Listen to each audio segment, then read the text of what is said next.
Viksit Bharat guarantee for Rozgar and Ajeevika mission Gramin అండి. దీన్నే VBG Ramji scheme అని కూడా అంటారు. దీని ప్రకారం ఏంటంటే గ్రామాల్లో నిరుద్యోగులకు 125 రోజుల పాటు అయితే పని కల్పించనున్నారు. దీనికి రీసెంట్గా పార్లమెంట్ ఉభయ సభలు ఆమోదం తెలిపాక రాష్ట్రపతి ఆమోదం అయితే పొందింది.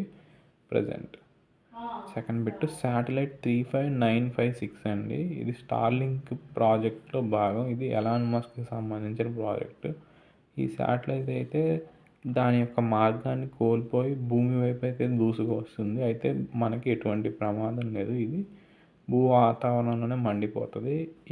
ఎయిర్ క్వాలిటీ ఇండెక్స్ 2025 అండి. దీని ప్రకారం ఎయిర్ క్వాలిటీ బాగున్న మొదటి 3 ప్రాంతాలు అయితే పూణే, ముంబై, ఇంకా నాసిక్. ఇంకా fourth bit sustainable harnessing and advancement of nuclear energy for transforming India Shanti scheme అండి. దీని ప్రకారం అణురంగంలో అయితే ప్రైవేటు వ్యక్తులు ఎంటర్ అవడానికి అవకాశం కల్పిస్తున్న స్కీము. దీనికి కూడా రాష్ట్రపతి ఆమోదం రీసెంట్గా పొందింది.